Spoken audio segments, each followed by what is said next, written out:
দেশ ও দেশের বাহির থেকে যারা আমার এই ভিডিওটা দেখছেন, আমি সকলকে সালাম, আসসালামু আলাইকুম ওয়া রাহমাতুল্লাহি ওয়া বারাকাতুহু। আমি আপনাদের সামনে রাসূল করিম সাল্লাল্লাহু আলাইহি সাল্লামের একটা ঘটনা আপনাদের সামনে উপস্থাপন করব। আল্লাহ রাসূল সাল্লাল্লাহু আলাইহি সাল্লামের যুগে একজন সাহাবী আব্দুল্লাহ ইবনে উবাই ইবনে সালুল, উনি একজন মুসলিম ছিল, সাহাবী ছিল। তো আব্দুল্লাহ ইবনে উবাই ইবনে সালুল উনি ইন্তেকাল করলেন। ইন্তেকাল করার পরে ওনার ছেলে আব্দুল্লাহ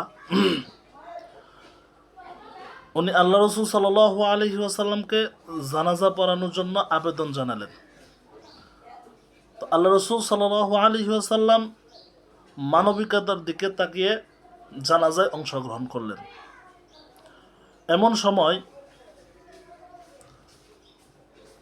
আল্লাহ তাআলা পবিত্র কোরআনে আয়াত নাযিল করেন, সূরা তাওবার 84 নম্বর আয়াত, ওয়ালা তুসাল্লি আলা আহাদিম মিনহুম মাতা আবাদা ওয়ালা তাকুম আলা কবরিহি ইন্নাহুম কাফারু বিল্লাহি ওয়া রাসূলিহি ওয়া মাতু ওয়া হুম ফাসিকুন।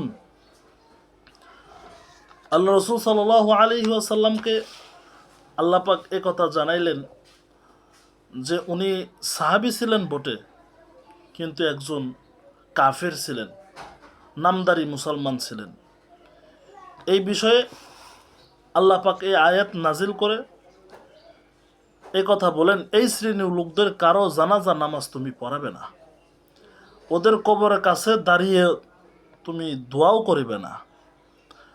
ওরা তো আল্লাহ ও আল্লাহ রাসূলের সাথে কুফরি করেছে, ওদের গোপন মিশন ছিল কুফরের মিশন, আর এই অবাধ্যতা অবস্থায় ওদের মৃত্যু হয়েছে।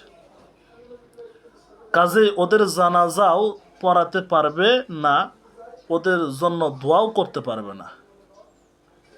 এ থেকে মাসালা বের হয়েছে যে প্রকাশ্যে মুখে নিজেকে মুসলমান বলা সত্ত্বেও যারা ইসলামের এবং মুসলমানদের বিরুদ্ধে কাজ করে, ইসলামের বিরুদ্ধে মিশন চালায়, বা যারা জঘন্য ধরনের পাপী নেতৃত্ব স্থানীয় ওলামায়ে কেরাম, তাদের জানাজা পড়াবে না।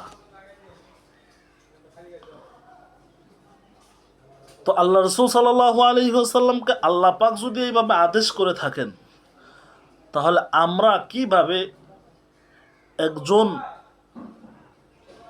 পাপিষ্ঠ জঘন্য লোকের জানাজা কিভাবে পড়াব? যদি আমরা জঘন্য এই পাপীর জানাজা পড়াই, তাহলে আল্লাহর দেওয়া এই আয়াতকে আমরা অমান্য করলাম।